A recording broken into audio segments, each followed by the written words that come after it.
I'm Eric Loy, and welcome to Loy Interviews. On this podcast, we talk with folks from the VTuber community on their channels, their talents, their stories, where they come from, and their plans for the future. o7Saya joins us. Hi. Hi. I appreciate you coming on. Please introduce yourself to everybody. Yeah, thanks for having me. Hi, everybody. My name is Saya. I go by o7Saya on all my handles. I'm a VTuber witch turned cat cafe owner. I'm currently running my cat cafe to fund my magical schooling. Or that's the story I'm going with.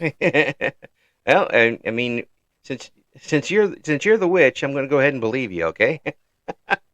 Alrighty. You've got all the spells. I have no resistance against magic, so I'll just go ahead and go with that one. I'll believe what you say. Yes. That's smart. Yes. I've been married for a long time. I know how smart that is. So when did you get started on VTubing? Oh man. So I actually started about back in 2017. Oh, so you've been at it for a while. Yeah, I started 2017, streamed for about 2, 3 years. That was around the time that the Twitch affiliate program had just rolled out. So I was lucky enough to get Twitch affiliate right away. Wow. And then I took about a 3-year break from it. And then I came back not too long ago, around 6 or 7 months ago. Yeah, and it can't be the same type of atmosphere that you had the first time around. No, it's so different. It's crazy how different it is, but sometimes those differences are for the better, I feel like. Yeah. It sometimes they're for the better, sometimes not so much. Is there anything that you kind of miss from the first go around that isn't there now? Um, I feel like there's some kind of simplicity that I might have missed out on and didn't take advantage of at the time. There's a lot of added features that they've put to Twitch that I'm still trying to wrap my head around. But I think it's all just learning some new stuff here and there. Yeah, because I say that's not the easiest thing. I'm still trying to learn all the little bits and bobs of this Audacity program I work with.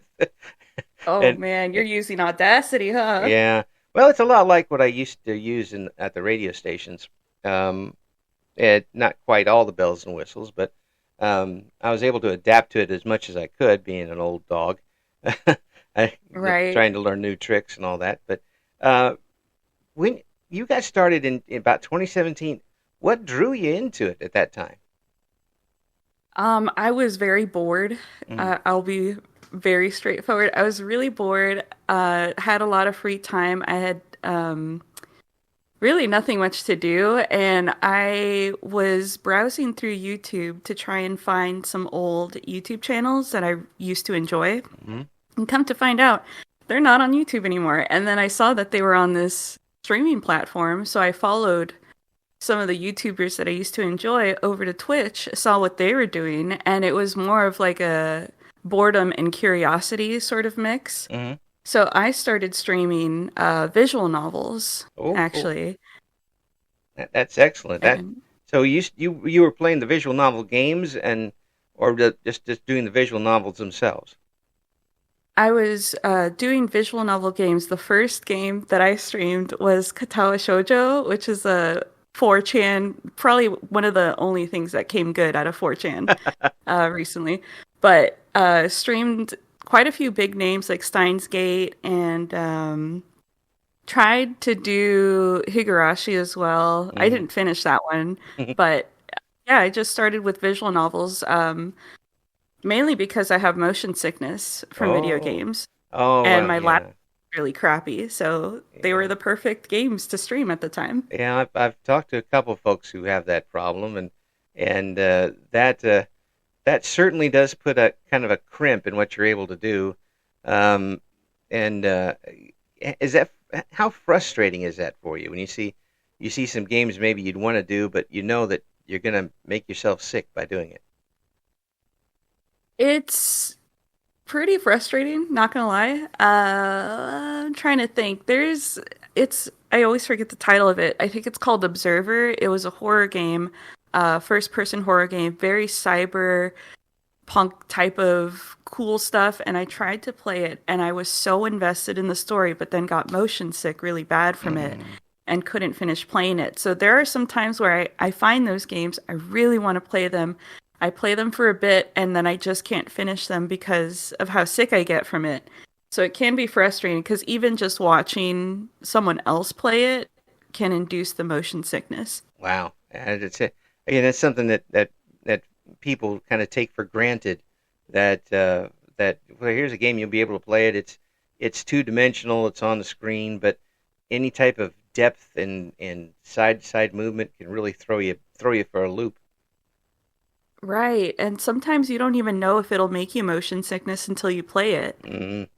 Now, So for stuff like Overwatch, I can play that just fine, but uh-huh. maybe certain characters I can't because of the way that they move. Wow. But yeah, You're not going to find out until you go in and do it. right. Oh, that's some trial and error to have to deal with. I imagine virtual reality is right out. I have not tried that yet, no. I, I would think that would be really tough to be immersed completely in that and still have that going. So you've known about this motion sickness for quite a while. Yes, there's a specific game that I have beef with because that's what caused the motion sick. I don't think it caused it, but it's the first game that I had watched and played Mm. that induced it. So I always blame that game, even though it might not be part of the blame. But anyway, I played Dead Island, Okay, I haven't heard of and that one. yeah, that game has a ton of motion blur in it. Mm. And I think motion blur at the time wasn't very regularly used in video games. So that one having just a ridiculous amount in it, just after I think a few days of playing it, I just suddenly didn't feel good. I didn't know why, and then got attributed to that game. So I was like, okay, anytime I play this game, I'm getting motion sick. Oh, And then after I started playing Dead Island, got motion sick, I would play Call of Duty Zombies, and then I would get motion sick when mm. I used to not before. Oh. So Yeah. it kind of manifested it in you, unfortunately.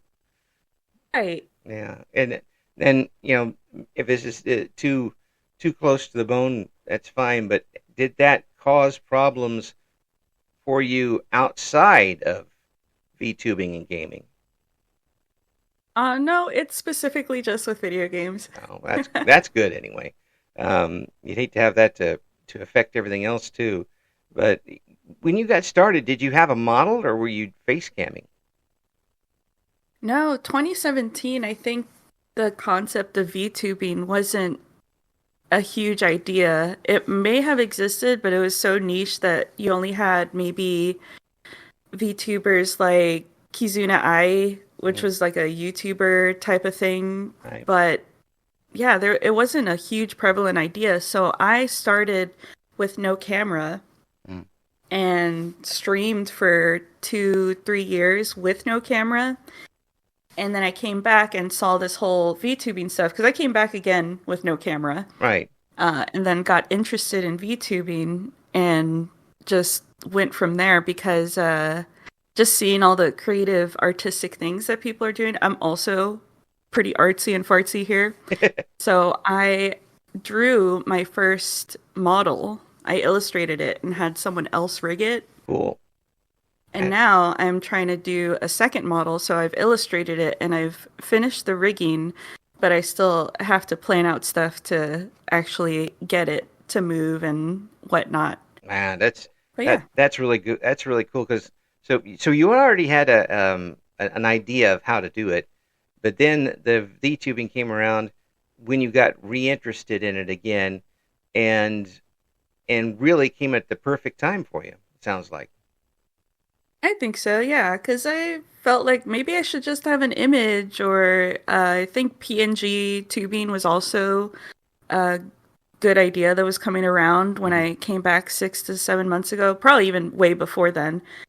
So I started out with a PNG tuber before I did a full-on rigged model because I wasn't too sure what Live 2D was or how to illustrate the model or anything. So it was like months and months of trying to learn how to properly cut, illustrate, and have it all prepped for the rigor. And even with all that studying and trying to look up tutorials and stuff, I was like, there's so much limitation in the movement that I still want. So I need to know how to rig it so that I understand what the other side looks like. That way I can do what I need to do so that they can do what they need to do. So that's why the 2.0 model's coming out. Yeah, when coming out very soon. Now, is this something that you've always been a part of it? Have you always kind of looked to expand, improve, and learn through art? Yes, absolutely. I went to college for art, Mm. actually. How did that go? I've heard all sorts of different details of different uh, uh, situations where an artist goes to school, an art school or a college or university or whatever, and they get frustrated very quickly because it hmm kind of points them in one direction. It doesn't really let them expand. How did it work for you? I completely understand that frustration. I think it's a very how do you say it? Like it's like a canon event, I suppose, when it comes to art studies. So, you know, the high school versus college sort of scene. High school it feels more experimental. You're kind of figuring out, yourself with Hmm. your art and how you want to express yourself through that visual language. And then once you get to college, that schooling is like, okay, well, now that you're here, we'll teach you how to do what you need to do, but the right way. So it's almost like it's hard to take that type of schooling and criticism when it's so personal. I Hmm. feel like it almost feels like they're telling you that everything that you do, which is basically an extension of yourself, is wrong. Hmm. So I totally get that frustration. And for me, I think art school wasn't exactly what I expected it to be because they were teaching more high art with a capital A. Like, you got to go to the galleries and Yeah, there's these things in Italy and France that you can do and stuff. And I'm like, that's not the direction I want to be in. yeah. So maybe I'm like, I think I got into the wrong school, but I still went through it and it was a great experience. I learned a ton from them. So I had more training and concentration, is what they call it, in painting. So I really skilled with oil painting, Cool. and I do it still from time to time. But this whole like digital art space, I when I came back, I saw what everyone was doing with the VTubing, and I was like, this is so interesting and cool. And I am so smart with the physical paints and stuff, but I Right. am really dumb with the digital aspect of everything. So it was really fun to start learning. It's like I feel like I had to crawl and learn how to walk again with Yeah. art when it came to digital stuff. It's like you have to force yourself to crawl. 'Cause I want Yes, to jump right in the middle of it and go, but I don't know enough to do that. So, in order to do it right, I better really start from the beginning. exactly. It's almost like how you said with your radio stuff. I'm sure radio in that profession has all these different tools that have been there for decades, and Hmm. then you have to try and recreate that with these programs just on this weird digital online side. It's Oh like yeah. almost two different languages. Well, believe me, when I started, we didn't have anything computered. it Oh was it wow. was. I mean, I'm an old man when it comes to this stuff. In 1984, we did not have any of this stuff. We still had Wow. printer machines that we had to rip copy off of and that type of thing. It did get a lot easier over the years, but uh, it does. But we kind of got to be introduced to it as the technology came in. So I was lucky there. hmm Um, with your art skills, uh, have you ever gone online and done, say, an oil painting while streaming? No, I just oil painting is one of those things that it just takes a lot of time and concentration for me. Hmm. I feel like that would be a good idea, but also just I it just takes so much work. It's like when I plan stuff out, I have to make multiple thumbnails. Hmm.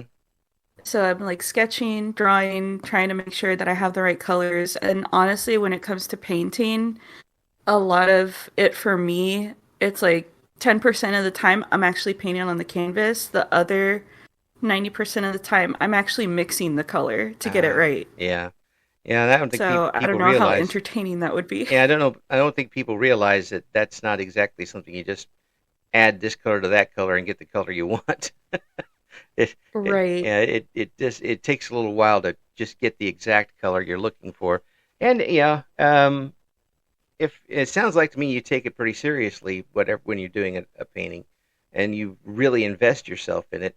And that would be tough to do online with the chat and with people backseat artisting you as you're doing That's it. true. I would completely ignore the chat if I'm being real. We used to have college classes where it was complete 4 hour sessions of nothing but just painting. So Yeah. I can get very smooth brain and just completely forget that I'm even streaming. I think that's kind of a small fear too, is that I'll forget to stream and then I'll just like be scratching my butt on camera or something. Well, there might be an audience for something like that. You don't know these days. It is 2024 after all. Oh Um, God, no. we're not painting you in that corner. No, no, it's not. That's not a niche. The so what are you streaming now? Given some limitations that you have with the type of games that you play, what are you putting on the channel at the moment? So currently, I'm trying to detract from Kingdom Hearts and stream a few other things like Baldur's Gate and doing a few collaborations with others. I recently did a collaboration playing It Takes Two, which is just a really fun two-person type of problem-solving game. Yeah, And it's not first person. I think the first person aspect is what induces the motion sickness. right. So I've been doing that. I'm trying to detract from Kingdom Hearts because I've been playing through the entire franchise so far, which is a very tall order, Yes.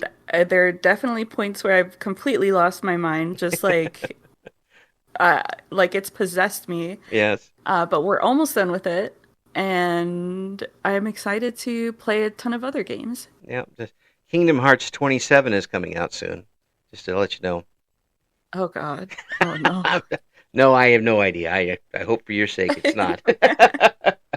But yeah, that tells you.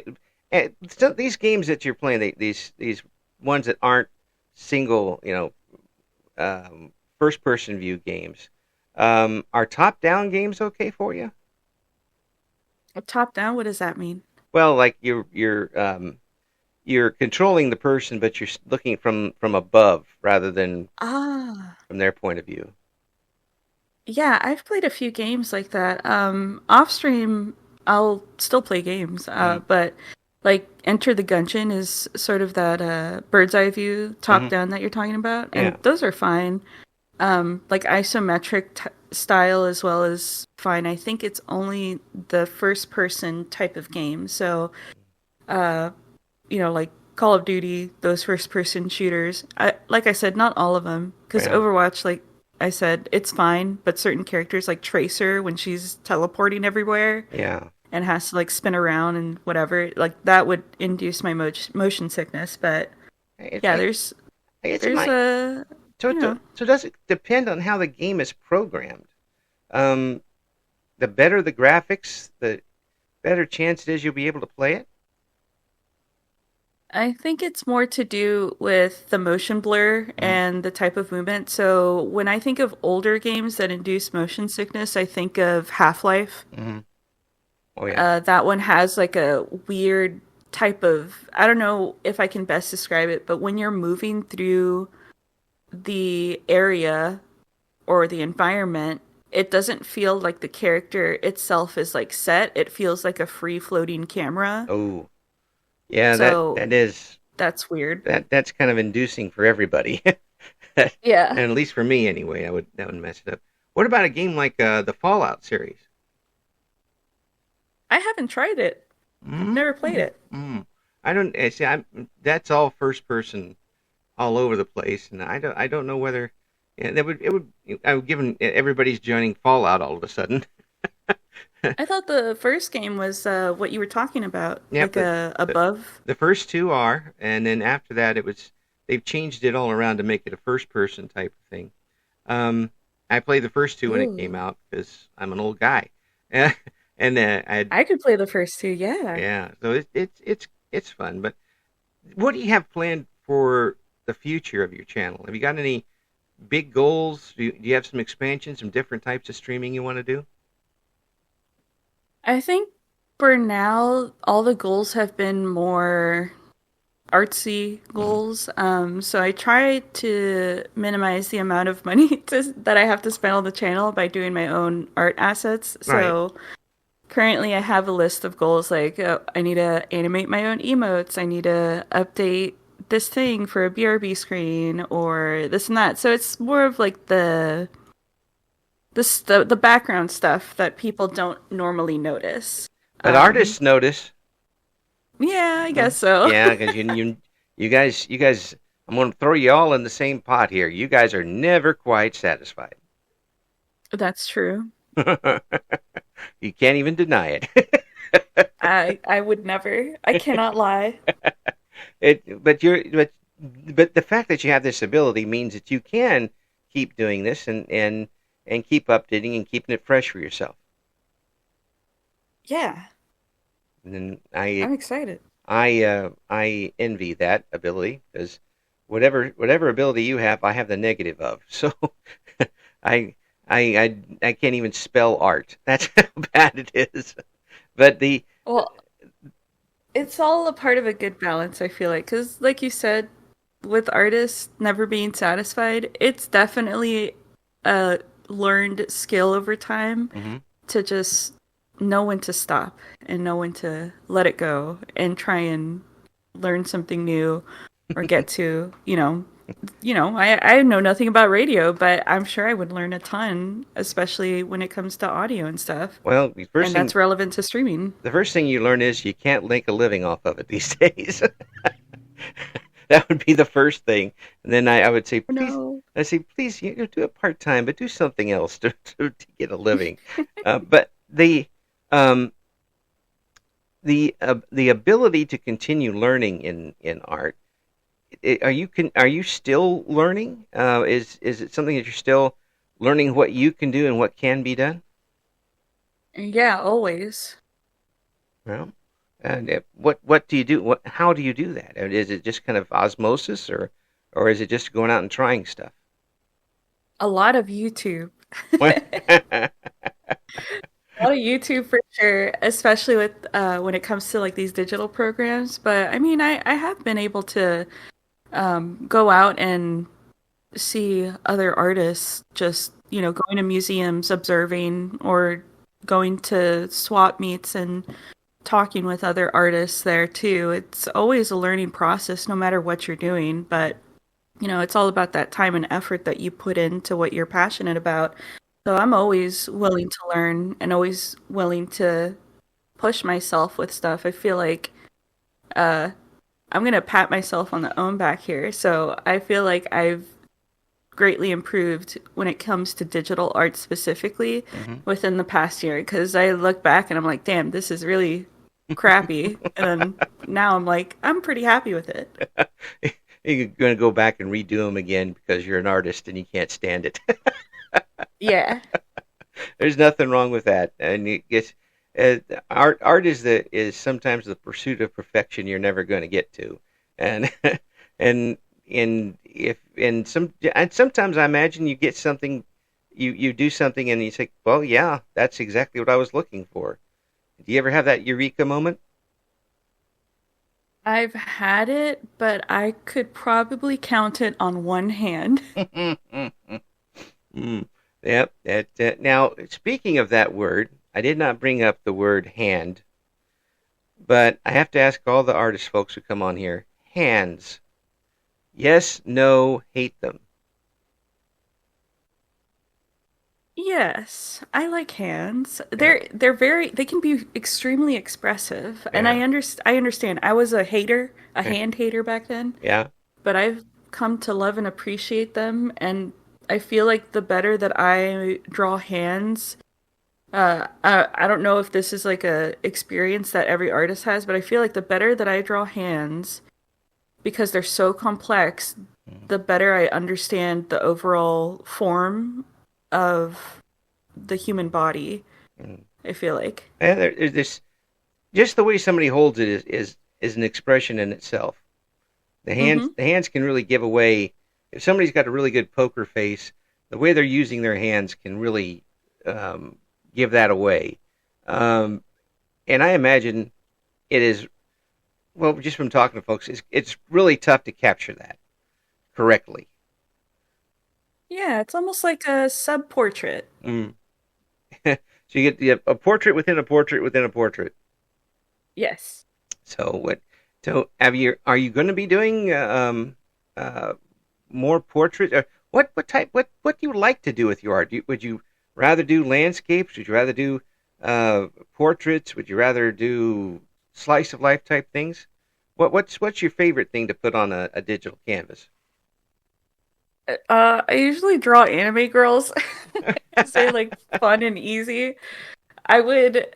I'm so jealous of people that are able to do landscape or background art. There, you just have. It's almost like you have to have like a more math brain Mm. to be able to understand that type of structure.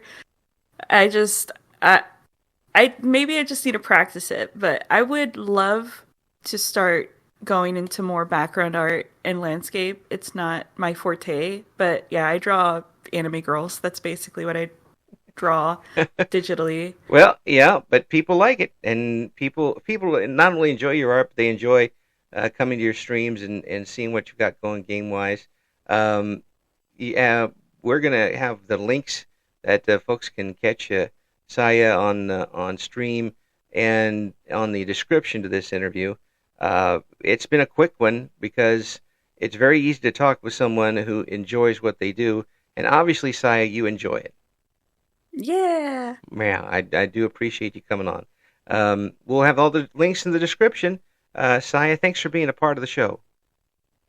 Yeah, thank you so much for having me. I have to say too, I did listen to your very first interview with Corrupt Sin, Mm-hmm. and I did listen to a more recent interview with Gunmetal Hime. Mm-hmm. And I gotta say, you have really great segues, and I think it's due in part to your radio stuff. But yeah, you have great segues. You have really good listening skills, and I just feel like every time there's kind of like a weird drop in conversation, you have this skill of just like picking it back up. And you're like, no, this interview, this question cannot die. Let's keep going. Well, I do appreciate that a lot. I always have the motto that I'm interested in what the guests, yourself, and others have to say, and if I got to keep my own interest up, otherwise the listeners aren't going to be interested, and the guest isn't going to be interested.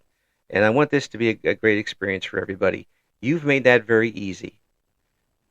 I really do appreciate it. Thank you again for coming on. Yeah, thank you.